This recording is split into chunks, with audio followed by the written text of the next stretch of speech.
तो जैसा कि आप थंबनेल से देख पा रहे हैं, income up to ₹12 lakh tax is zero for the financial year 25-26। तो यहाँ पर 12 लाख रुपए तक आप भी जानते हैं कोई भी टैक्स नहीं है। बट बहुत सारे लोगों के दिमाग में क्वेश्चन ज़रूर आता है कि जब 12 लाख रुपए तक किसी भी तरीके का टैक्स नहीं है तो फिर इनकम टैक्स स्लैब क्यों दिया हुआ है कि 4 से 8 लाख 5% लगेगा, 8 से 12 लाख 10% लगेगा। तो देखिए, इसके पीछे और भी बहुत सारे क्वेश्चन आपके दिमाग में आ सकते हैं। उनमें से ही कुछ क्वेश्चन मैंने यहाँ पर प्रिपेयर किए हैं, उनके आंसर मैं आपको दूंगा। इसके अलावा कुछ और क्वेश्चन भी हो सकते हैं जो मैंने यहाँ पर कवर नहीं किए होंगे, बट आपकी तरफ से वो क्वेश्चन हो सकते हैं। तो अगर आपके माइंड में भी कुछ क्वेश्चन है तो आप मुझे कमेंट करें, मैं उसका रिप्लाई करूँगा।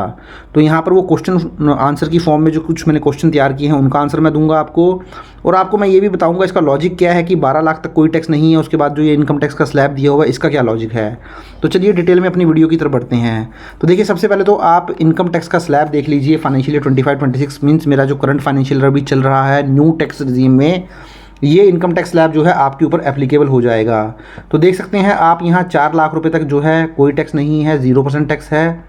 4 से 8 लाख 5% लग जाता है, मीन्स 20,000 रुपीज़। वहीं अगर 8 से 12 लाख रुपए करूँ, 4 लाख के ऊपर फर्दर 10% लग जाता है तो हो जाता है 40,000 रुपीज़। तो आप जब क्यूमुलेटिव करेंगे तो 20 ऊपर लग गया, 40 यहाँ पर लग गया, तो आपका 12 लाख रुपए तक जो टैक्स लगता है वो लगता है 60,000 रुपीज़। तो वैसे तो 12 लाख रुपए तक जो है वो 60,000 टैक्स लग जाता है, बट फिर हम ये क्यों बोलते हैं कि 12 लाख रुपए तक कोई टैक्स नहीं है। तो देखिए, आप इसको इस तरीके से समझें। सबसे पहले तो आपको यहाँ नज़र आएगा, अगर आपकी इनकम 0 to 4 लाख रुपीज़ है तो कोई टैक्स आपको पे नहीं करना है। तो ये क्या चीज़ है, जब 0 से 4 लाख ऑलरेडी जीरो टैक्स है, तो फिर हम ये क्यों कह रहे हैं कि 12 लाख रुपए तक भी जीरो टैक्स है। तो देखिए साथियों, जो ये आपकी 0 to 4 लाख वाली लिमिट है, ये आपकी बेसिक एग्जम्पशन लिमिट है। मीन्स 4 लाख रुपीज़ तक आपकी अगर इनकम है तो आपकी जो टैक्स की परसेंटेज रहेगी वो जीरो रहेगी, मीन्स आपको कोई टैक्स पे करना ही नहीं है। और जब हम बात करते हैं कि 12 लाख रुपए तक कोई टैक्स नहीं है, तो इसका मतलब ये होता है कि जो 12 लाख रुपए तक की इनकम आपकी हुई उसके ऊपर जो आपको टैक्स लगा वो लगा 60,000 रुपीज़। तो 60,000 का आपका टैक्स बना 12 लाख रुपए तक, तो 60,000 का टैक्स बना। तो जब हम बोलते हैं कि 12 लाख रुपए तक जो टैक्स ज़ीरो हो गया, वो इस तरीके से ज़ीरो होता है कि ये बोला जाता है कि 12 लाख रुपए तक अगर आपकी इनकम होगी तो आपको सेक्शन 87A की रिबेट दे दी जाएगी, और उस रिबेट के अकॉर्डिंग आपका 12 लाख रुपए तक जितना भी टैक्स बनेगा, तो 12 लाख रुपए तक जो टैक्स बनता है वो 60,000 बनता है। तो इस तरीके से पूरा ही 60,000 टैक्स आपका लेस हो जाएगा और अल्टीमेटली आपका टैक्स जो है वो ज़ीरो हो जाएगा। तो जब हम 12 लाख रुपए तक बोलते हैं कोई टैक्स नहीं है, तो उसका मतलब ये नहीं है कि वहाँ टैक्स लगता नहीं है। 12 लाख रुपए तक हम ये बोल सकते हैं कि 12 लाख रुपए तक जो टैक्स लगता है वो 60,000 मिल जाता है, लग जाता है। बट वहाँ पर जब हम सेक्शन 87A की रिबेट को लेस कर देते हैं, तो सेक्शन 87A में जो रिबेट मिलती है ये टैक्स की रिबेट मिलती है। जो टैक्स आपका ऊपर 60,000 लगा था उसकी ये रिबेट दी है, तो सेक्शन 87A की रिबेट हम बोलेंगे टैक्स रिबेट। तो 60,000 के आपको टैक्स लगा, इतना ही आपको टैक्स की रिबेट मिल गई 60,000 की, इसलिए आपका टैक्स यहाँ 12 लाख ज़ीरो हुआ।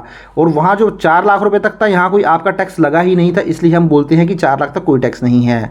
दूसरा, ये 4 से 8 जो टैक्स लगा और 8 से 12 जो लगा, ये आपका ऑटोमेटिकली ज़ीरो ही हो गया। तो सबसे पहले तो ये कंसेप्ट होता है कि 4 लाख तक कोई टैक्स नहीं है, 12 लाख तक कोई टैक्स नहीं है। अब कुछ क्वेश्चन आंसर जो कि आपके दिमाग में भी आते होंगे, कुछ मेरे दिमाग में भी आए, तो उसके अकॉर्डिंग मैंने वीडियो बनाने की सोची। तो जैसा कि मैंने स्टार्टिंग में ही आपको बोल दिया था, अगर आपके माइंड में भी कुछ ऐसा क्वेश्चन आए तो आप मुझे ज़रूर कमेंट कर दें, मैं उसका रिप्लाई करूँगा। तो अभी देखिए, कुछ क्वेश्चन मैंने तैयार किए हैं, वो मैं आपके साथ डिस्कस कर लेता हूँ। सबसे पहला क्वेश्चन ये आ सकता है, zero tax up to ₹12 lakh. तो 12 लाख तक कोई टैक्स नहीं है जैसा कि हम जानते हैं। बट ये क्वेश्चन आ सकता है कि अगर किसी की सैलरी सपोज करें 13 लाख रुपीज़ है, then how much tax will be levied on him. तो उसके ऊपर कितना टैक्स लगेगा। Along with this biggest confusion is that if tax is waived on up to ₹12 lakh, then will have to pay only on 1 lakh rupees. तो यहाँ पे ये कहना चाहते हैं, जैसे कि मैंने आपको बताया था कि 12 लाख रुपए तक कोई टैक्स नहीं है। अगर अब किसी की इनकम 13 लाख रुपीज़ हो गई, तो क्या 13 लाख तक अगर कोई टैक्स नहीं है, तो इसमें से 12 लाख तक अगर कोई टैक्स नहीं है, तो क्या 13 लाख में से 12 लाख लेस हो जाएगा। तो क्या केवल 1 लाख रुपए के ऊपर ही टैक्स पे किया जाएगा। तो चलिए इसका आंसर हम देख लेते हैं। तो देखिए, अगर आपकी इनकम 13 लाख है तो जो आपको टैक्स पे करना होगा वो कंप्लीट 13 लाख के ऊपर ही पे करना होगा, ना कि डिफरेंशियल अमाउंट 1 लाख के ऊपर। इसका रीज़न क्या है। तो देखिए, यहाँ पे इसका मतलब ये नहीं है कि जो भी आपकी 12 लाख रुपए क्रॉस करेगी उसमें से 12 लाख लेस कर दिया जाएगा।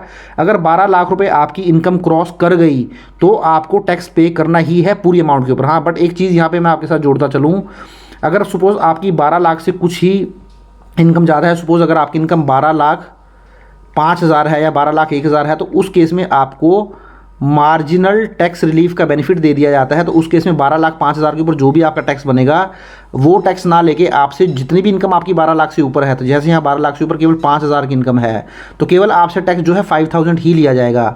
तो इस मार्जिनल टैक्स रिलीफ के ऊपर ऑलरेडी मैंने एक डिटेल्ड वीडियो बनाया है किस तरीके से मार्जिनल टैक्स रिलीफ काम करती है। जैसे कि मैंने आपको बताया 12 लाख से अगर आपकी इनकम ज़्यादा भी होगी तो वहाँ पे आपको रिबेट तो नहीं मिलेगी, बट मार्जिनल टैक्स रिलीफ का बेनिफिट मिल जाएगा। तो वो किस इनकम तक मैक्सिमम आपको बेनिफिट मिलेगा उस वीडियो का लिंक मैं आपको नीचे डिस्क्रिप्शन में दे दूंगा, आप जाएँ और देख लें तो आपको आइडिया लग जाएगा। वो भी केवल आपको न्यू टैक्स रिजीम में ही बेनिफिट मिलता है मार्जिनल टैक्स रिलीफ का, जिसको आप बोल सकते हैं MTR, मार्जिनल टैक्स रिलीफ।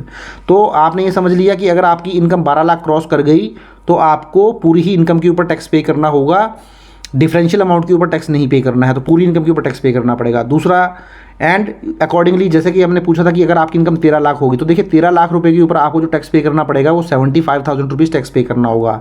तो 13 लाख के ऊपर 75,000 कैसे आया, चलिए ये जान लेते हैं। तो आप देख सकते हैं यहाँ देखिए 12 लाख रुपये तक अगर आपकी इनकम थी तो आपको टैक्स लगा था 60,000 रुपीज़। अब 12 से 16 लाख का जो टैक्स रेट है वो है 15%। तो इसका मतलब अब अगर आपकी इनकम 13 लाख रुपए है तो 12 से 13 लाख के बीच में 1 लाख रुपए इनकम आपकी और बढ़ जाती है। तो इस 1 लाख रुपए इनकम के ऊपर आप 15% और ऐड कर दीजिए तो 15,000 ये हो गया। तो इस तरीके से 60,000 आपका 12 लाख तक था।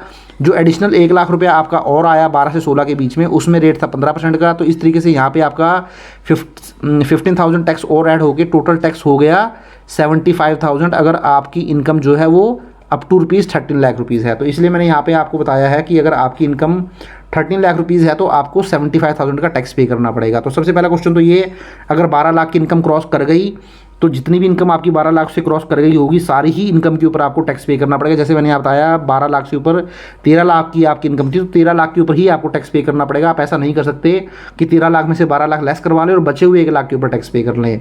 दूसरा, इसमें मार्जिनल टैक्स रिलीफ का कंसेप्ट भी आ जाता है। तो मार्जिनल टैक्स रिलीफ क्या रहता है उसके ऊपर मैंने ऑलरेडी डिटेल्ड वीडियो बना दिया है, उसका लिंक आप देख सकते हैं।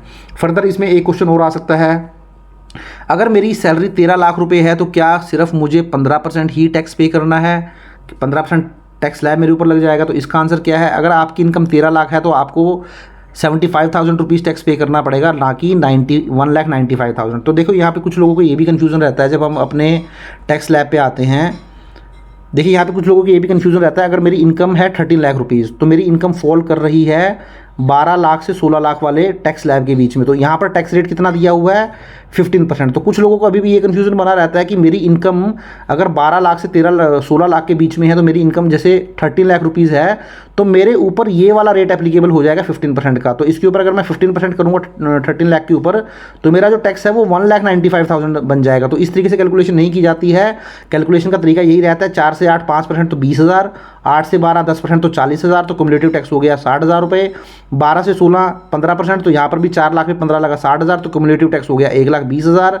16 से 20% तो 4 लाख पे 20,000, 20% 80,000, तो क्युमुलेटिव टैक्स बन गया 2 लाख रुपये। 20 से 24 लाख 25%, तो इस 4 लाख पे 25% हो गया 1 लाख। तो आपका 24 लाख रुपये तक जो टैक्स बनता है वो बनता है टोटल 3 लाख रुपीज़ का टैक्स लग जाता है अगर आपकी इनकम 24 लाख रुपए है। तो इस तरीके से टैक्स की कैलकुलेशन की जाती है, ना कि आपकी इनकम यहाँ पे फॉल कर रही है तो टोटल 15% लग जाएगा। तो ये भी तरीका गलत है। कुछ लोगों का इस तरीके से भी कमेंट आता है कि मेरी इनकम तो इतनी है तो मेरे को कितना टैक्स पे करना पड़ेगा। तो अगर आप इस तरीके से सोच रहे हैं तो गलत है। आपको 13 लाख रुपये के ऊपर 75,000 टैक्स पे करना पड़ेगा, ना कि 95,000 रुपीज़। फर्दर में आगे बढ़ते हैं तो नेक्स्ट क्वेश्चन देख लेते हैं। When income is up to ₹12 lakh is tax free, जब मेरी इनकम 12 लाख रुपए तक टैक्स फ्री है, जैसे कि मैंने आपको बताया 12 लाख तक आपका जो 60,000 रुपये टैक्स लगता है उसकी आपको टैक्स की रिबेट मिल जाती है, तो इसलिए आप बोल देते हैं कि टैक्स फ्री है। Then why the government given this slab system of 5% on 4 to 8 lakh, 10% on 8 to 12 lakh. तो फिर ये जैसा कि मैंने थंबनेल में भी यही दिखाया था, अगर 12 लाख रुपए तक आपकी इनकम के ऊपर कोई टैक्स लग नहीं रहा तो फिर इसका क्या लॉजिक है कि 5% लगेगा आपका 4 से 8 लाख तक और 8 से 12 तक आपका 10% लगेगा। तो देखिए इसका लॉजिक क्या है वो भी मैं आपको समझा देता हूँ, जो कि हमने ऊपर भी कवर किया है। तो देखिए स्लैब्स आर गिवन, स्लैब इसलिए दिए हुए हैं ताकि आपकी इनकम अगर 12 लाख रुपए क्रॉस कर जाए तो टैक्स जो वो पे किया जाएगा इनकम टैक्स स्लैब्स के अकॉर्डिंग ही पे किया जाएगा। जैसे कि ऊपर वाले एग्जांपल में 13 लाख रुपए की जो आपकी इनकम थी उसके ऊपर जो टैक्स निकल के आया वो 75,000 रुपीज़ निकल के आया टैक्स स्लैब के अकॉर्डिंग। तो टैक्स स्लैब देना इसलिए ज़रूरी है क्योंकि जैसे कि मैंने आपको बताया था कि 12 लाख रुपए तक आपकी इनकम है तो कोई दिक्कत वाली बात नहीं है, लेकिन 12 लाख जैसे ही क्रॉस करेगी तो टोटल इनकम के ऊपर आपका टैक्स स्लैब के अकॉर्डिंग टैक्स पे करना पड़ेगा। तो सपोज अगर आपकी इनकम 12 लाख क्रॉस कर जाती है, तो बहुत सारे लोगों की इनकम 12 लाख तो क्रॉस करेगी ही, तो अब 12 लाख क्रॉस कर गई तो उनके ऊपर तो इनकम टैक्स स्लैब के अकॉर्डिंग ही टैक्स लगाना पड़ेगा। तो यही लॉजिक है इसका कि 5% पे हम बोलते हैं 4 से 8 लाख की इनकम के ऊपर 5% लगेगा और 8 से 12 तक 10% लगेगा। क्योंकि अगर आपकी इनकम 12 लाख क्रॉस नहीं करती तो आपको ये कन्फ्यूजन हो जाता है कि मेरी इनकम तो 12 लाख से ज़्यादा नहीं है और ये बोल रहे हैं कि 12 लाख तक कोई टैक्स नहीं है, तो फिर 5% पे मुझे 5% क्यों मुझे पे करना है 4 से 8 पे और 10% क्यों पे करना है 8 से 12 पे। तो आपका कन्फ्यूजन एक लेवल तक सही भी है, क्योंकि आपकी इनकम 12 लाख रुपए तक नहीं है तो आपको कन्फ्यूजन है। बट जैसे ही इनकम 12 लाख रुपए तक क्रॉस कर जाती है, 12 लाख से क्रॉस कर जाती है, तो ये फिर पूरा इनकम टैक्स स्लैब जो है एप्लीकेबल हो जाता है और इनकम टैक्स स्लैब के अकॉर्डिंग ही टैक्स की कैलकुलेशन की जाती है। फर्दर हम एक लास्ट क्वेश्चन और देख लेते हैं, question 4। Many people are confuse that decision is applicable only for salaried employed person. तो बहुत सारे लोगों का ये भी कन्फ्यूजन है, ये जो 12 लाख रुपए की लिमिट दी हुई है केवल ये सैलरीड पर्सन के लिए। तो इसका आंसर भी देख लेते हैं।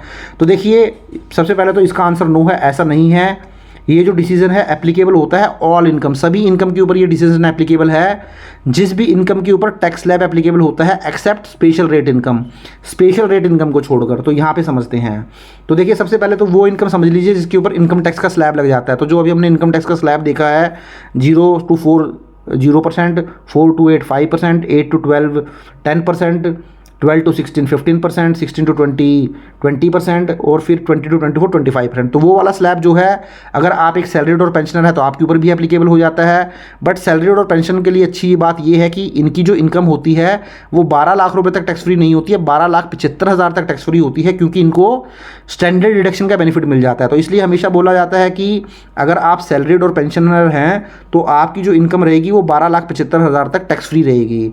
उसके अलावा अगर आपकी कोई बिजनेस और या प्रोफेशन से इनकम है, आप कोई बिजनेस करते हैं, आपकी कोई दुकान है, शॉप है या किसी भी तरीके का बिजनेस करते हैं, या आप एक प्रोफेशनल हैं, कोई आर्किटेक्ट हैं, डॉक्टर हैं, सीए हैं और आपकी प्रोफेशनल सर्विसेज से जो इनकम है वो 12 लाख रुपए तक है, तब भी आपको कोई टैक्स पे नहीं करना है। तो आप बोल सकते हैं कि जैसा कि ऊपर क्वेश्चन ये था कि क्या ये सैलरीड एम्प्लॉय के लिए, तो सैलरीड एम्प्लॉय के लिए नहीं है। इसके अलावा कोई बिजनेस या प्रोफेशन भी अगर आप करते हैं तो आपके लिए भी है। जैसे बिजनेस के अंदर अगर आप शेयर मार्केट में फ्यूचर एंड ऑप्शन कर रहे हैं या इंट्राडे कर रहे हैं, वो भी आपका यहाँ बिजनेस में कवर हो जाता है। वहीं अगर आपकी रेंटल इनकम आती है हाउस प्रॉपर्टी से, उसके ऊपर भी 12 लाख रुपये की लिमिट लग जाती है। उसके अलावा कोई अदर सोर्सेज से आपकी इनकम है, कोई इंटरेस्ट की इनकम है, डिविडेंड की इनकम है, कोई आपका और सोर्स है जो कि अदर सोर्सेज की डेफिनेशन में आता है, तो उस पर भी 12 लाख रुपए तक की इनकम के ऊपर टैक्स फ्री होता है। तो सबसे पहले तो आप ये जान लीजिए कि सैलरीड पर्सन के लिए नहीं, ये हर तरीके के पर्सन के लिए जिसकी बिजनेस प्रोफेशन से इनकम हो, रेंटल इनकम हो, अदर सोर्सेज से इनकम हो, उनको भी 12 लाख तक की छूट मिल जाती है। अब लेकिन ये जैसे मैंने आपको बताया जो स्पेशल रेट आपकी इनकम होती है उसके ऊपर इसका बेनिफिट नहीं मिलता। तो स्पेशल रेट इनकम क्या है, जैसे शॉर्ट टर्म कैपिटल गेन हुआ तो उसके ऊपर आपको 20% टैक्स पे करना पड़ता है। लॉन्ग टर्म कैपिटल गेन के ऊपर 12.5% टैक्स पे करना पड़ता है। लॉटरी विनिंग के ऊपर आपको 30% टैक्स पे करना पड़ता है। ऑनलाइन गेमिंग के ऊपर आपको 30% टैक्स पे करना पड़ता है। क्रिप्टो या वीडियो के ऊपर आपको 30% टैक्स पे करना पड़ता है। इसी तरीके से अगर कोई और स्पेशल रेट इनकम भी है तो देखिए जो स्पेशल रेट की इनकम होती है इसकी बहुत लंबी लिस्ट होती है, एक 5-6 ही नहीं होती है स्पेशल रेट इनकम, करीब 50 to 60 इनकम ऐसी होती हैं जिसके ऊपर स्पेशल रेट लग जाते हैं। तो हर तरीके की जो स्पेशल रेट की इनकम होती है उसके ऊपर ये जो 12 लाख रुपए वाली लिमिट है ये एप्लीकेबल नहीं होती है। मीन्स उसके ऊपर जो आपको टैक्स रिबेट मिल जाती है 60,000 रुपये की, मैं यही कहना चाहता हूं, जो 87A की रिबेट मिलती है आपको 60,000 रुपये की, उस टैक्स रिबेट का बेनिफिट केवल नॉर्मल इनकम के ऊपर ही मिलता है। मीन्स ये जो 4 इनकम है इसके ऊपर ही मिलता है। इसके अलावा इनमें से अगर कोई आपकी इनकम होगी स्पेशल रेट की तो उनके ऊपर आपको बेनिफिट नहीं मिलेगा न्यू टैक्स रिजीम के अंदर। तो देखिए ये था वीडियो साथियों जहाँ पर मैंने कुछ क्वेश्चन कवर किए। इसके अलावा भी आपके कुछ क्वेश्चन हो सकते हैं जो कि मैंने यहाँ कवर नहीं किए होंगे, आपके दिमाग में होंगे। तो अगर आपके भी कुछ ऐसे क्वेश्चन है तो आप मुझे कमेंट करें, मैं उसका रिप्लाई करने की कोशिश करूँगा। तो इस वीडियो के थ्रू मैंने आपको क्लैरिटी करने की कोशिश की किस तरीके से 12 लाख रुपए तक इनकम आपकी ज़ीरो हो जाती है, किस तरीके तक 0 लाख तक भी 4 लाख तक भी जीरो रहती है, और 4 से 8 लाख और 8 से 12 लाख जो टैक्स का रेट दिया है 5% 10%, इसका क्या लॉजिक है। और इससे रिलेटेड कुछ जुड़े क्वेश्चन मैंने कवर किए जो कि मुझे जनरली पूछे भी जाते हैं, लोगों के कमेंट भी आते हैं। तो मैंने सोचा क्यों ना इसके ऊपर एक वीडियो बनाकर मास लेवल तक क्लैरिटी करने की कोशिश की जाए। तो अगर आपको भी वीडियो अच्छा लगा है तो इसको आप ज़्यादा से ज़्यादा शेयर करें, लाइक करें, और चैनल पर फर्स्ट टाइम विजिट किया है तो चैनल को भी जरूर सब्सक्राइब कर लें। Thank you very much, have a nice day, take care.